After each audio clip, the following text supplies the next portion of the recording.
Hello healers and health seekers, it's me, Ichoda, healing with medical medium information for about 4 years now. I forgot to say in the previous video what I've been healing from: mast cell activation disorder, dysautonomia POTS, migraines, fibromyalgia, PTSD, depression, acne, anxiety. Oh my gosh, so many things. I have healed over 115 symptoms and conditions. I've made videos about those symptoms and conditions and what I've healed. It's been 4 years, so, almost 4 years, so that it's a lot. It's going to be a lot of stuff that I've healed. And I make videos to talk about it. So here I am today, and I am answering a question that somebody asked me, and it's a Q&A video, and I'm answering the question of how do you start medical medium? How did you? I'm going to try it again. I'm going to answer the question was, how did you start doing the medical medium protocols without reacting to foods? And it's a long answer, honestly. It's one of those there's a quick answer and then there's the long answer. So there's not a quick answer. There's not really a quick answer, so I'm going to give you the long answer. So here's what it was. I had in sort of the back of my mind, when I was getting sicker and sicker and sicker, and I was on Mattress Island, I couldn't get off my sofa was my Mattress Island, or my bed, both were my Mattress Island. I couldn't get off my bed. I couldn't get off my sofa. And I couldn't stand for more than 5 minutes a day. And I had been doing some version of a paleo diet. I had done SCD. I had done GAPS. I had done paleo. I had done autoimmune paleo. I had done low FODMAP autoimmune paleo. I had tried to do the low oxalates one. I had done, you name it, the lectin theory, all that stuff. You name a health trend of a way of eating, and I have done it. I have done anti-candida, macrobiotic. I have done just organic, Weston A. Price. I have done Atkins. I did all paleo, the carnivore, keto, all of it. I've done all of it, all of it. I've done vegan. I've done vegetarian. I've done blood type. I've done protein power. See, I'm older than a lot of y'all. So I have been around a long time, and I have been trying a long time to find the answers for how to heal and to be optimally healthy. And even before I got sick, I was just trying to find the best, safest, healthiest way to eat to make my body healthy. And I fell into a lot of those trendy traps, like apple cider vinegar and cacao, raw cacao. And I was eating raw foods for a good year and a half. But I was eating a lot of nuts and seeds. It was kind of a high fat raw food diet. I was putting coconut oil in my smoothies. I was eating apple cider vinegar even then, and I did drink the apple cider vinegar for a while, and my teeth, I can't even. The previous video has been about what's going on with my teeth, and that is thanks to caffeine and apple cider vinegar. Thank you. I wish I knew. I wish I knew when I was young, but I didn't. The information wasn't out there. They keep it from you. So what else? So I did all that. I did all of that high fat. Every single one of those diets is high fat, by the way. Every single one of them is high fat. And you don't realize it's high fat because nobody tells you nuts and seeds and avocados are fat. Nobody tells you coconut oil is fat. It's like, oh no, it's healthy fats. It's fine. I did tons of fish oil. I did all that stuff. Every trendy trap that medical medium talks about as being bad and dangerous for us, I did it all. And it got me sicker and sicker. I did the nightshade free, that no lectin thing. I did that. So I was down. So when I got to medical medium information, and like I said, I had in the back of my mind, what about raw? The best you felt was when you were eating all raw. Even though it was high fat, I felt pretty good eating that way. And at the time that I was getting sicker and sicker and sicker, I had been on like all the versions of the paleo. So at this point, I had progressed from like GAPS to paleo to autoimmune paleo, to like whatever Jack Cruz calls his thing. The lectin, I don't know. I can't even remember the names of all these different people who have all these different things, but it was very like paleo primal, carnivore, meat-based, fat-based diet, and with some vegetables in it. That's what I was eating. And I was down to, I kept losing foods because then they're like, don't eat lectins, don't eat nightshades, that's bad for you. So I was like, oh my God, it's bad for me, I won't eat it. So I wasn't eating nightshades, and I think I had like 12 foods that I could eat when I found the medical medium books. And so 12 foods, 12. And I wasn't eating any packaged or processed food. I wasn't eating gluten. I wasn't eating dairy. I wasn't eating grains. I wasn't eating soy. I wasn't eating canola oil. I wasn't eating, but I was eating a ton of pork. I was eating farmed fish. That snoring is my pug. She's there. That is her. She likes to hang out behind me while I talk. So just in case you hear the noise and you think, who is sleeping next to her on that bed? It is my pug. She is Muffins the pug, and she likes to be near me all the time. So yeah, a lot of the no foods that Medical Medium talks about were actually out of my diet. However, I was eating a lot of fat. I think because I was autoimmune paleo, I had even taken out eggs at that point, and I was not getting better. I just remember I was eating meat for every meal with coconut oil, vegetables that were cooked in coconut oil. So much fat. Now I think about it and I'm like, oh, what was I doing to my poor liver? But I didn't know. I really believed. I thought. And then here's one thing that I kept looking around in these communities, because I was in all these communities on Facebook and in all these communities of people. And I just kept noticing in these paleo communities and in these autoimmune paleo communities how so many of these people were getting sicker and sicker, including myself. And I was like, something's not right here. Like, I just knew in my heart of hearts that food was the answer. But it's like, why aren't people getting better?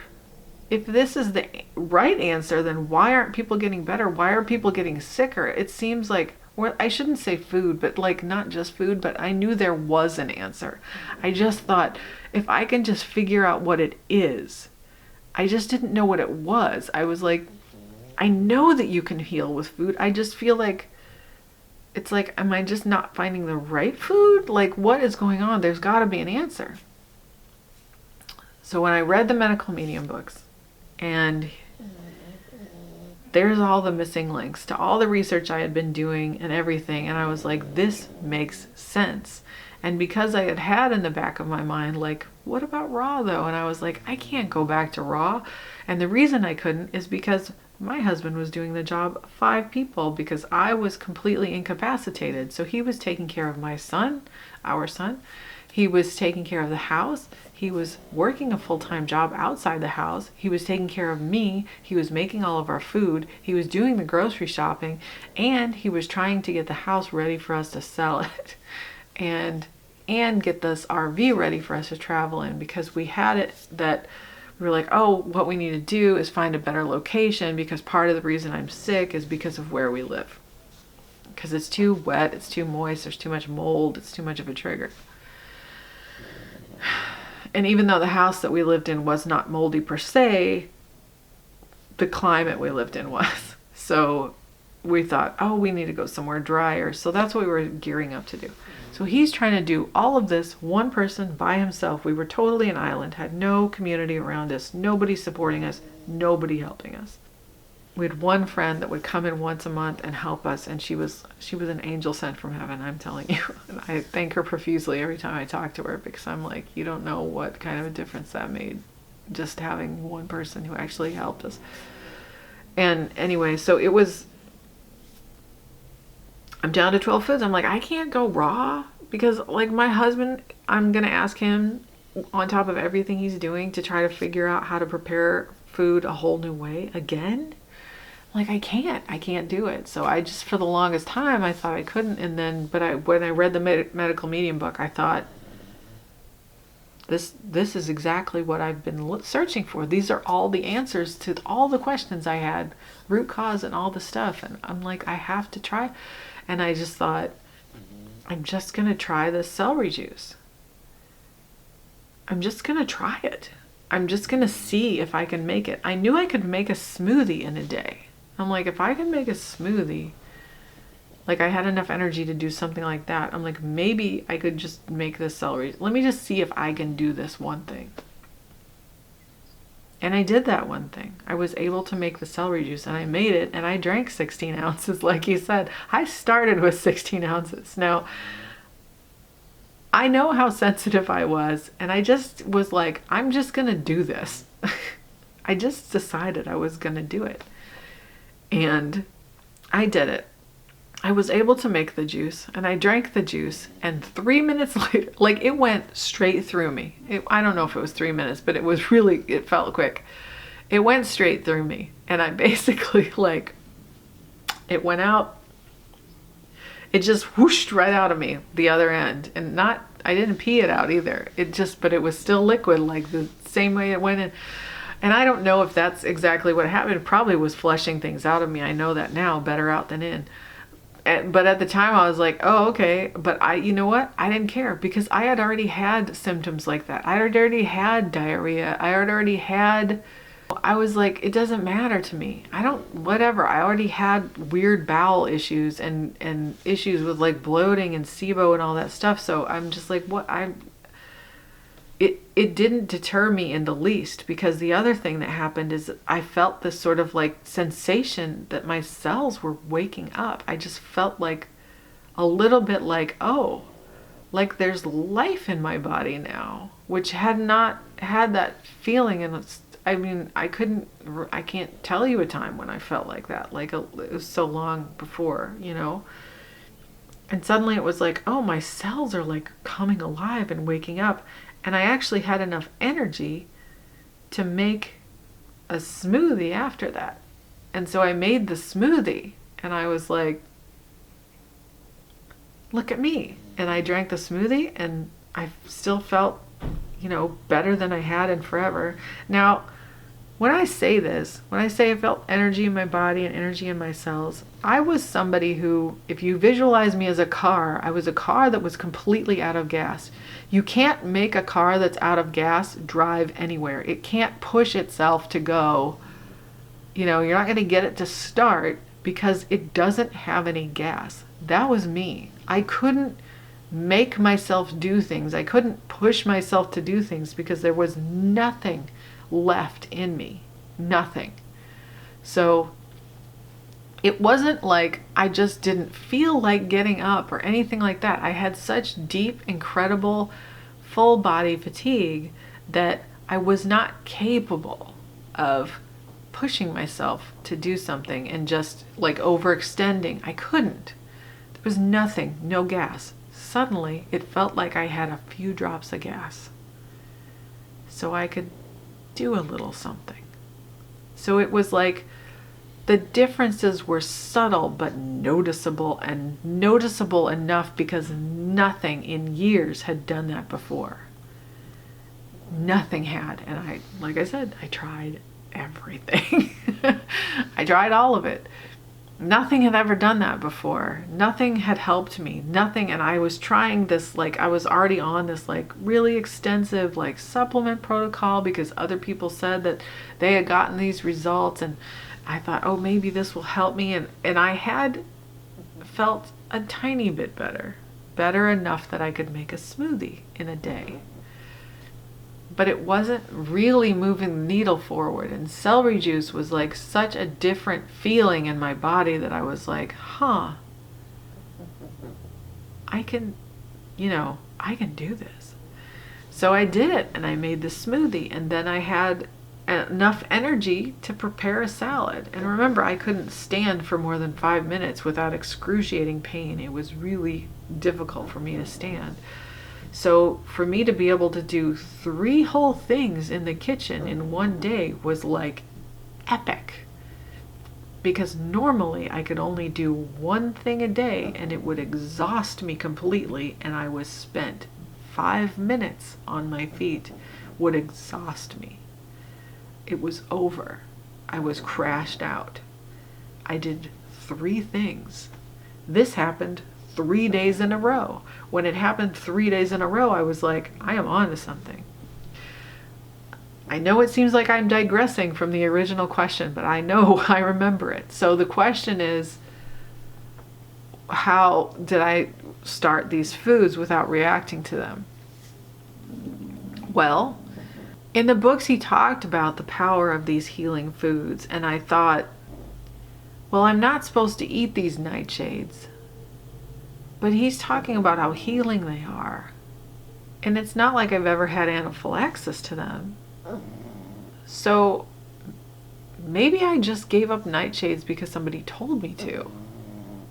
Because somebody told me they were bad to eat. And it's not that they are bad, it's just somebody told me they were bad. And so that's why I stopped eating them. So maybe I'll just try this stuff and let my body tell me what I'm reacting to. So there are certain foods that I took out of my diet because I knew that I did have very specific responses to them, like migraines and burning mouth and stuff like that. Well, so I just didn't try to put those foods back in. I only tried to put the foods back in that I knew I hadn't had any kind of, things like that to. And I had only taken out because people told me to. Because people said, they said on an allergy test that I was not okay with these foods, but I had never had any experience that told me that I was not okay with those foods. Nothing had happened to me when I ate those foods. They just said, like, it was an outside source, like, this allergy test says, you're sensitive to these, you can't eat these. So then I'd stop eating them, but I was like, well, this doesn't make any sense. And even when I got those allergy tests, I remember being like, that's dumb for some of them. Like for some of them, for some reason, I was like, yeah, okay, I'll avoid that. But then other things I was like, well, that's dumb. I'm not going to avoid that. I don't have any problem with that food. And I'd still eat it. So obviously I picked and chose in that case. But in other cases, there were things that I did have reactions to. Tomato sauce, like cooked tomatoes, were kind of an issue for me. I'd skin stuff. I don't know, like it seemed to be that I would have issues with those. So I just didn't put that back in. Onions were kind of a problem for a while. Well, red onions were kind of a problem for a while. So I just didn't put those back in right away. I just ate the foods that I knew that I had been able to eat before. I had 12. And then I was a little bit careful about, even with, I think even with like raw tomatoes, it took me a little while to be ready to make the step of even trying them. Cause I was like, well, I think I've had issues with tomatoes in the past because I would have sort of what I thought was a reaction to the tomatoes. Now I realize now, here's what I know now. Here's what I know now, like with every fiber of my being, because I've learned this from medical medium. Food reactions, actual responses to foods, can take 3 days to like a week to happen, depending on the food. And had I never had any of these symptoms before, like a lot of them are very coincidental. Like it's a symptom will happen and you associate it with the food because you happen to be eating the food that day.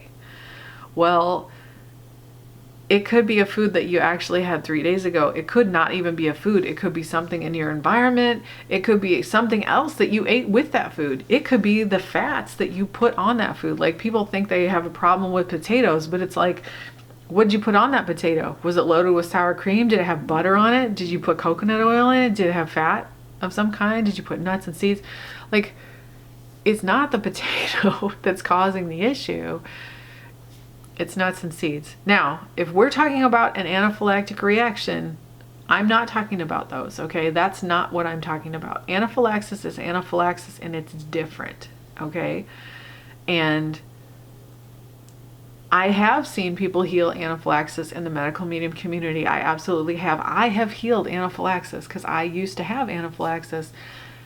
I don't anymore. I don't. I just don't. I don't carry an EpiPen or anything anymore because it's just not an issue. I used to have to carry an EpiPen. It used to be an issue. And I hadn't specifically that I remember had anaphylaxis to any of the foods that were still in my diet. So,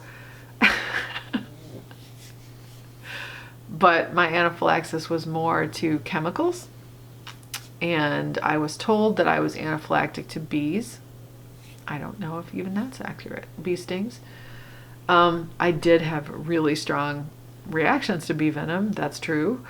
And I did have anaphylaxis a couple of times, but I would call it almost idiopathic anaphylaxis, and as in don't really kind of know what caused it, but it was more of a buildup of things. And exposures. Honestly, usually it was exposures for me. Same thing, would trigger my migraines. Chemical exposures. My migraines were triggered by like gluten, dairy, which is why I had taken those out of my diet. Corn. Oh yeah, corn. That was another thing. I couldn't eat corn. I had responses. Now here, okay.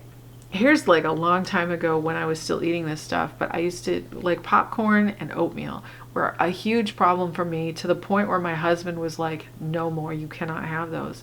But when I think back, I wasn't eating plain popcorn. I wasn't eating plain oatmeal. I was eating oatmeal with like lots of butter in it and popcorn with lots of butter on it. So it was a lot of fat. And it was something about like, popcorn's not good anyway. Corn is all GMO, even if it says it's organic, like corn products and everything, it's like GMO corn. It's all GMO corn. Because corn can cross-pollinate, even organic corn isn't really organic anymore because the GMOs can cross-pollinate. It's just all been contaminated and it sucks, but that's corn. And it's more that they put corn in everything.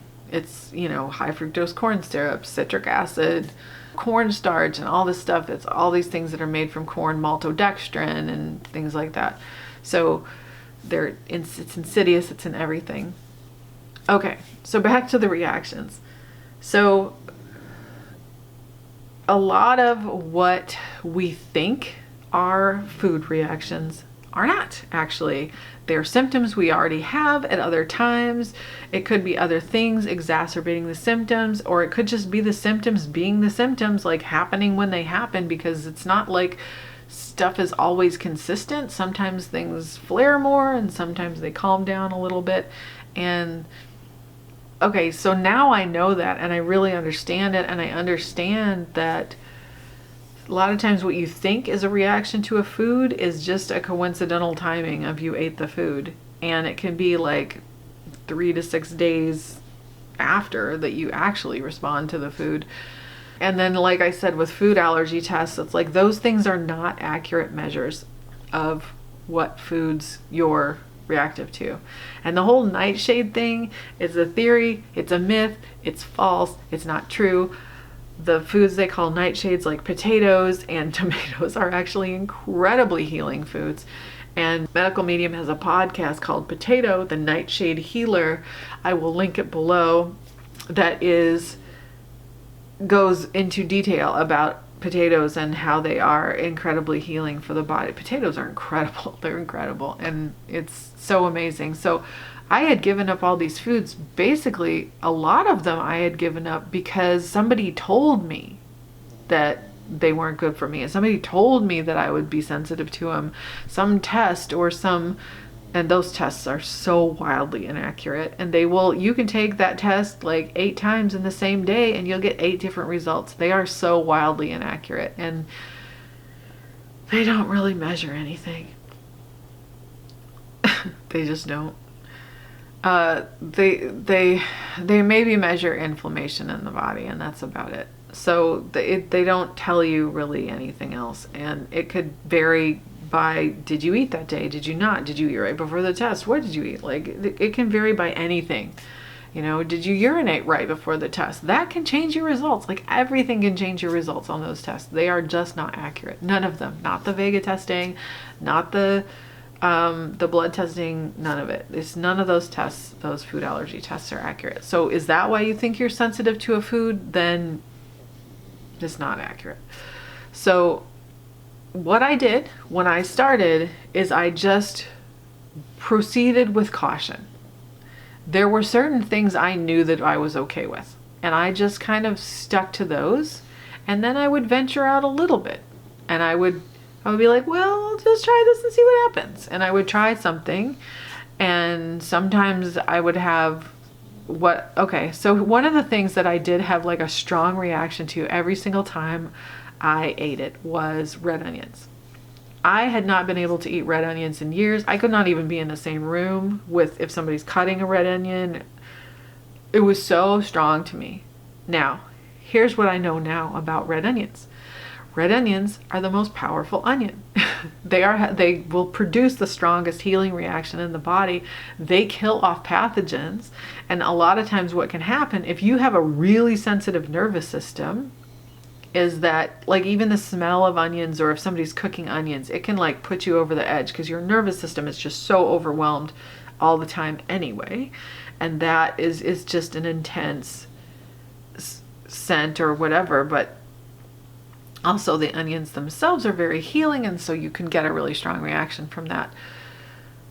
But that's not like your body, it's not like a detrimental reaction, if that makes any sense. What it is that because it kills off pathogens, it can almost be like too strong. And so I just didn't try red onions for a really long time. I could tolerate other onions. I could tolerate green onions and chives and yellow onions and white onions.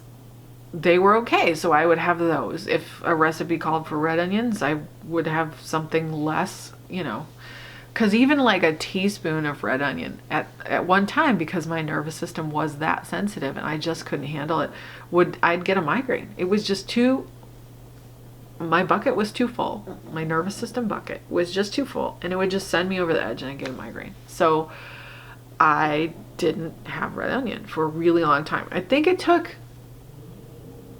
maybe 18 months. I can't remember, so don't quote me.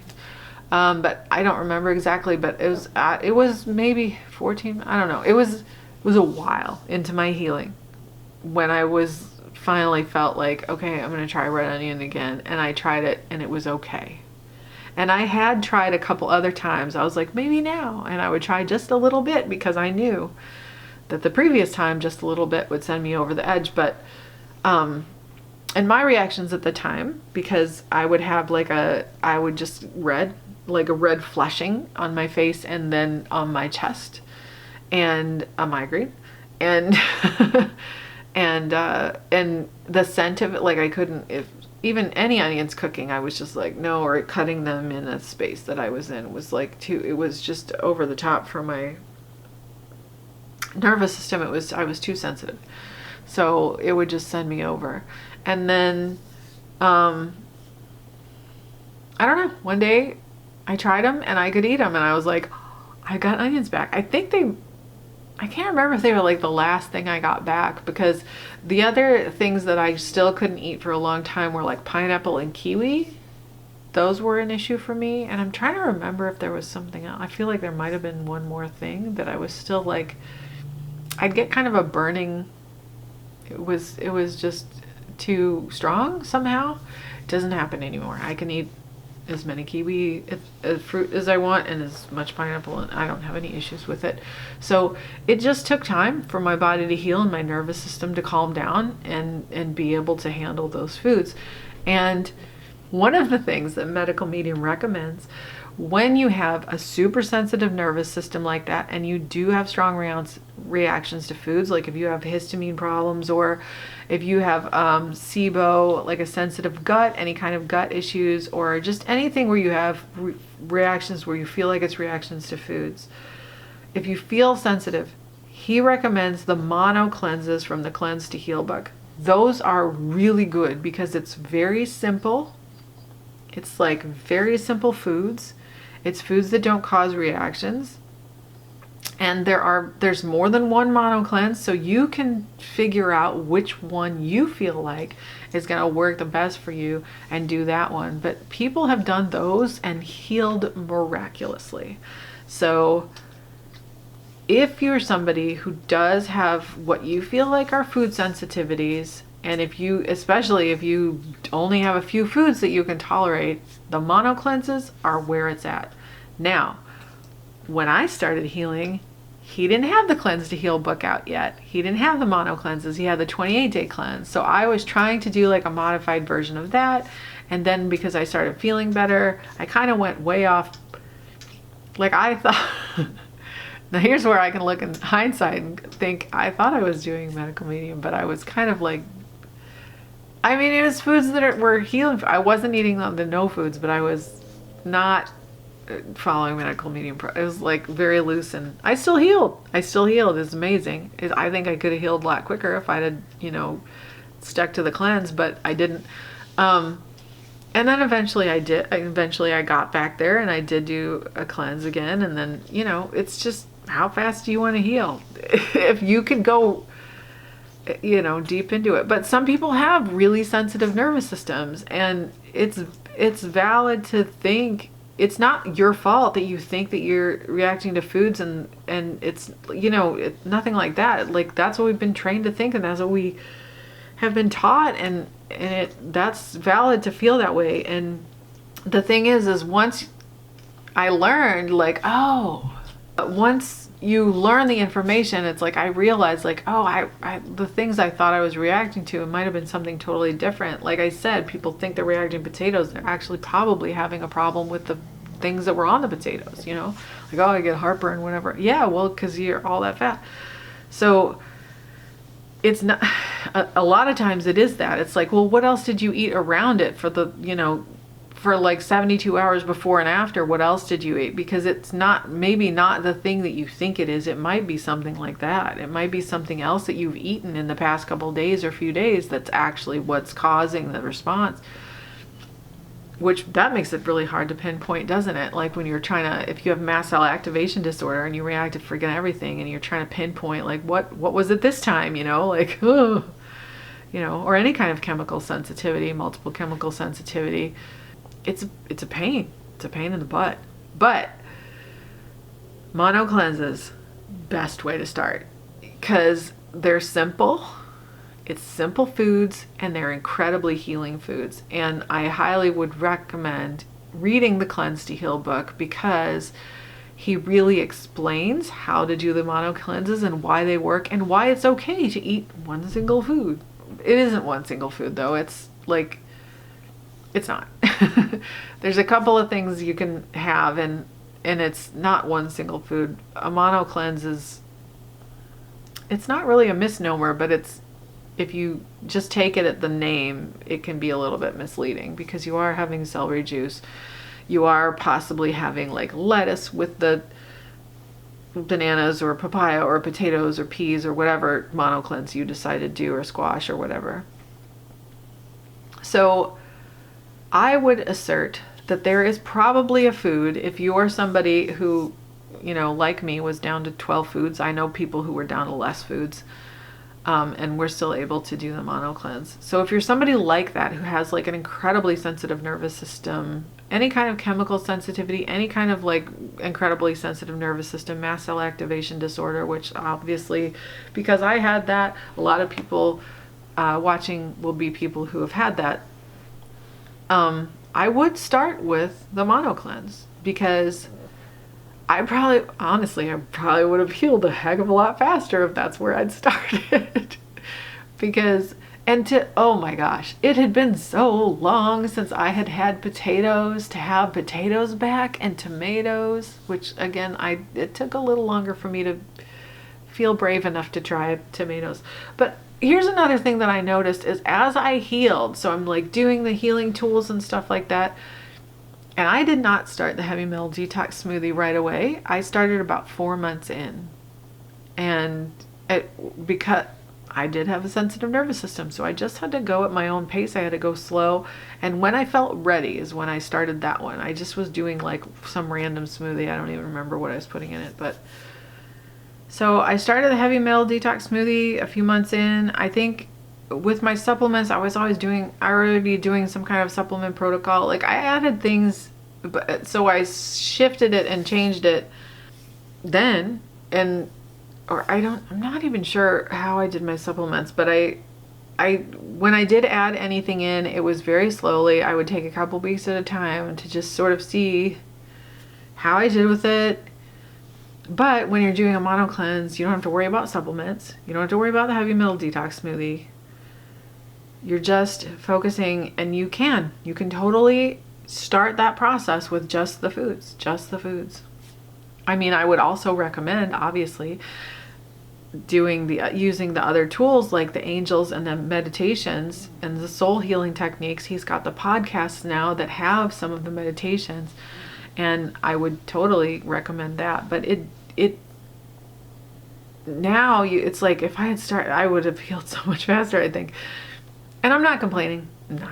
I'm so grateful for this information every single day. But it is such a great tool that you guys have access to now with Cleanse to Heal, to be able to do those mono cleanses, because they really work. I have seen so many people do them and talk about the huge difference that it made for them and how it fast-tracked their healing. And so that is spectacular.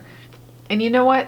I think he did, in the first book, he actually did mention a mono cleanse, but I will say that when I read the first book, I was very brain fogged, and I totally did what I called a modified version of the 28-day cleanse. Did it completely wrong.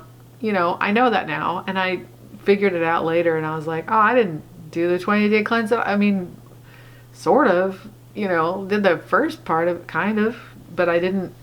But I was brain fogged, and it still worked. Like, it still helped me heal. It still helped me move the needle forward and go forward in my healing. And then I got to a point eventually where, as I healed, I just sort of felt like, I'm going to try that fruit that I haven't been able to eat in a really long time. I was also overjoyed to trade all the heavy meats and fats. I was so overjoyed to trade them for this abundance of fruits and vegetables. I was just so overjoyed, like, suddenly I can eat all these fruits and vegetables again. And I didn't eat them all at once because I was nervous about it. I had a belief system about what it was okay to eat, and I was really scared about it. So it took me a while, but every now and again I would just sort of feel like, I'm ready to try that one. And I would, and it would be fine. And sometimes I would be like, let me see if I can try that. And it wouldn't be fine. And so then I would wait. I would just be like, okay, I have more healing to do. And I would just wait. Like the red onions, that took me a while to get back. And like I said, with pineapples and kiwi.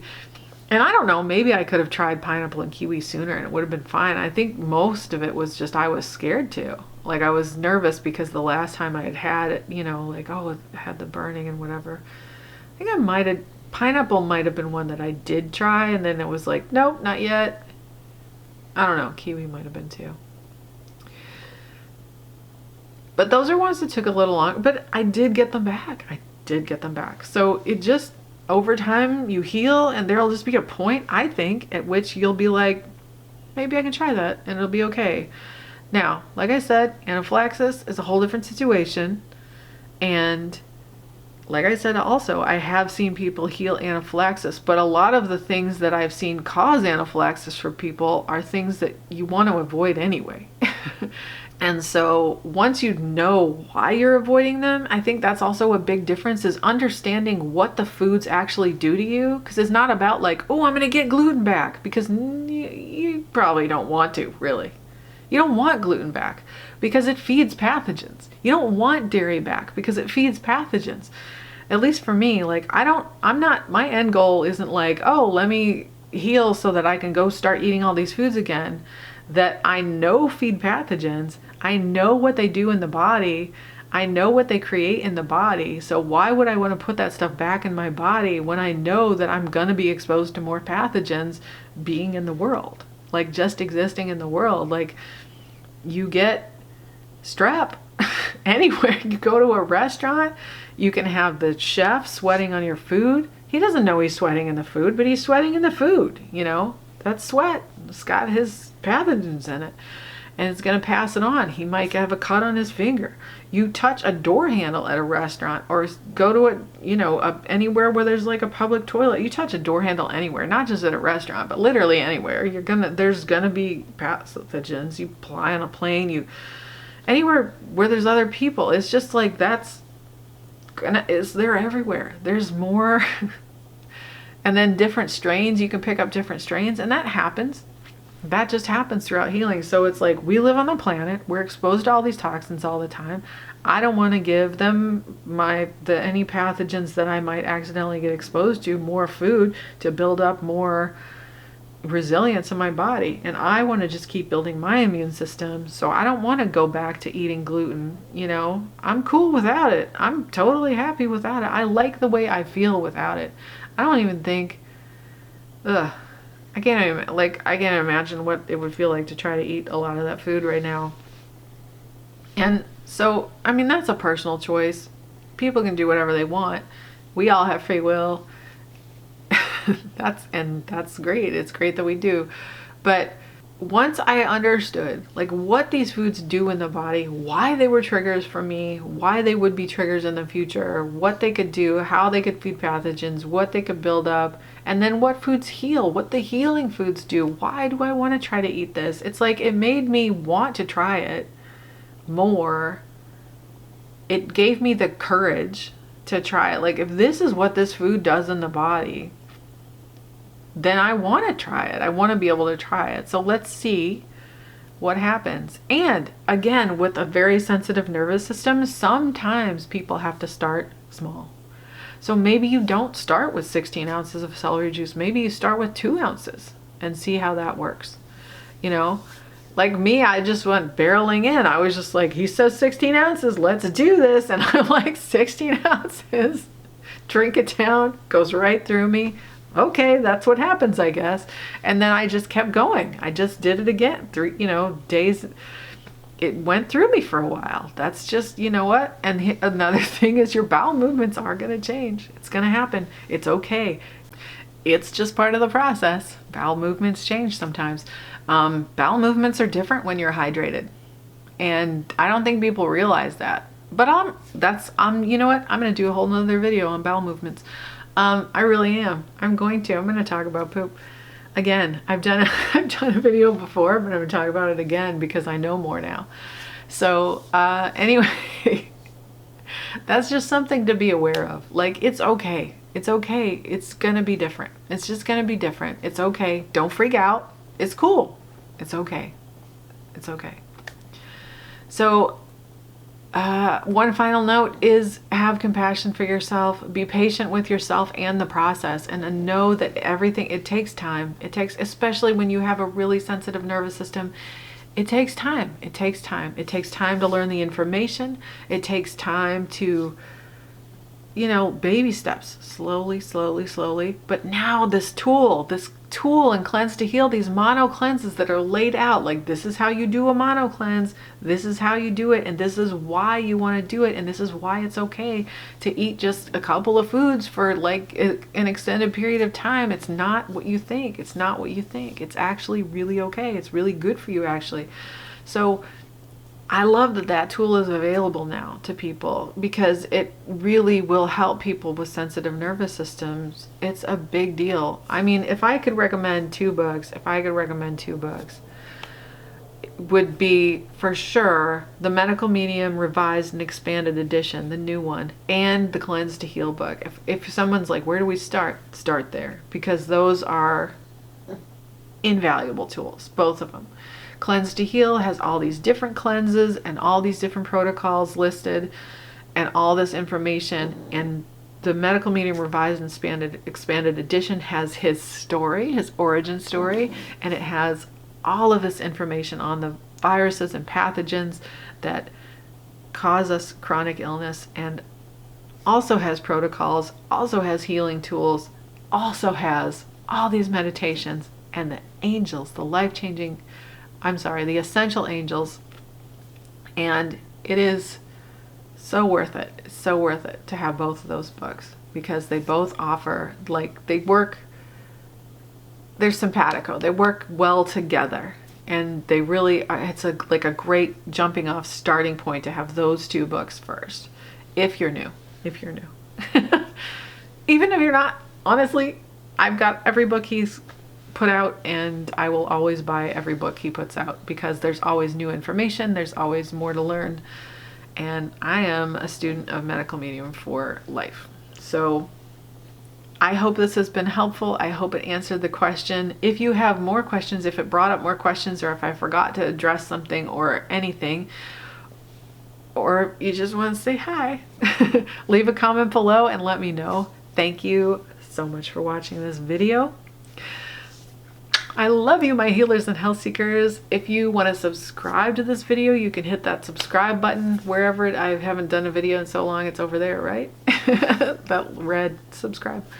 And you can ding the bell next to it if you want to be notified when I post new videos. Remember to always stay curious. The details matter. You can heal. I will see you next time. Goodbye. Bye-bye, my healers and health seekers. Love you.